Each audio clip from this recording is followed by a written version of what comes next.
ആരും ആക്രികടയിൽ കൊടുത്തൊഴിവാക്കിയ ഒരു DVD player ഇത് ഞാനിവിടെ 100 രൂപ കൊടുത്ത് മേടിച്ചിട്ടുണ്ട്. അപ്പോൾ നമ്മുടെ ലക്ഷ്യം ഈ ഒരു DVD പ്ലെയർ വീണ്ടും വർക്ക് ചെയ്തെടുക്കാൻ പറ്റുമെന്നുള്ളതാണ്. ഈ ഒരു DVD പ്ലെയർ ഞാനിവിടെ വാങ്ങിയത് തൊടുപുഴയുള്ള ഈ ഒരു ആക്രികടയിൽ നിന്നാണ്. അങ്ങനെ ഇപ്പം ഞാൻ ഈ ഒരു DVD പ്ലെയർ വീട്ടിലെത്തിച്ചിട്ടുണ്ട്. ഇനി ഇതെല്ലാം നമുക്ക് അടിച്ച് സെപ്പറേറ്റ് ആക്കി എല്ലാം ക്ലീൻ ചെയ്തെടുക്കണം. നിലവിലിപ്പം ഈ ഒരു DVD പ്ലെയറിൻ്റെ മദർ ബോർഡിൻ്റെയൊക്കെ അവസ്ഥ ഈ കാണുന്ന പോലെയാണ്, ഫുള്ളായിട്ട് പൊടിയും കാര്യങ്ങളൊക്കെ. അപ്പോൾ നമ്മൾ ഇങ്ങനെയുള്ള റീസ്റ്റോറേഷൻ വീഡിയോസ് ചെയ്യാനുള്ള സാധനങ്ങൾ ആക്രികടയിൽ നിന്ന് മേടിക്കുമ്പോൾ ഇതെല്ലാം വീട്ടിൽ കൊണ്ടുവന്ന് ഇതെല്ലാം അടിച്ച് സെപ്പറേറ്റ് ആക്കി എല്ലാം കഴുകി ക്ലീൻ ചെയ്ത് ട്രൈ ആയി കഴിഞ്ഞിട്ട് മാത്രമാണ് നമ്മൾ ഇതിൻ്റെ കംപ്ലൈൻറ്റ് എല്ലാം ചെക്ക് ചെയ്യുന്നു പരിഹരിക്കുന്നു. അപ്പോൾ DVD പ്ലെയറിൻ്റെ പുറമെയുള്ള കവർ കാര്യങ്ങളൊക്കെ ഒന്ന് റഫായിട്ട് ക്ലീൻ ചെയ്യാനായിട്ട് ഞാൻ ഈ ഒരു ക്ലീൻ ലിക്വിഡാണ് ഉപയോഗിക്കുന്നത്. ഇത് ഡ്രോപ്പ് ടെക് എന്ന് പറഞ്ഞ ക്ലീൻ ലിക്വിഡാണ്. അത്യാവശ്യം നല്ല റിസൾട്ടാണ് ഇതിന്.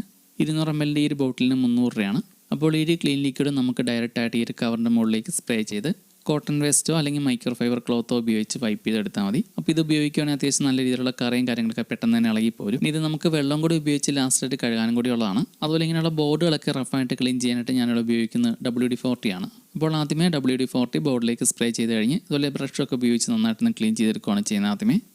അതുപോലെ ഈ ഡിസ്ക് ഡ്രൈവ് നമുക്ക് വെള്ളമൊന്നും ഉപയോഗിച്ച് കഴുകാൻ പറ്റാത്തതുകൊണ്ട് ഞാനിതും WD-40 ഉപയോഗിച്ചാണ് ക്ലീൻ ചെയ്തെടുക്കുന്നത്. അപ്പോൾ ഇനി അടുത്തായിട്ട് നമ്മളിവിടെ റഫായിട്ട് ക്ലീൻ ചെയ്ത് വെച്ചേക്കുന്ന ഈ മെയിൻ ബോർഡൊക്കെ നമുക്ക് വെള്ളവും ഷാമ്പു ഉപയോഗിച്ച് ക്ലീൻ ചെയ്തെടുക്കാം. അപ്പോൾ ഇങ്ങനെയൊക്കെ ഉള്ളത് ക്ലീൻ ചെയ്യാനായിട്ട് നമ്മൾ തന്നെ ഉണ്ടാക്കിയെടുത്തേക്കുന്ന ഒരു പ്രഷർ വാഷാണ് ഈ കാണുന്നത്. ഇത് 12 വോൾട്ട് DC-യിലാണ് വർക്ക് ചെയ്യുന്നത്. അപ്പോൾ ഇതിൻ്റെയൊക്കെ ഡീറ്റെയിൽസ് അടുത്തൊരു വീഡിയോയിൽ ഉൾപ്പെടുത്താം.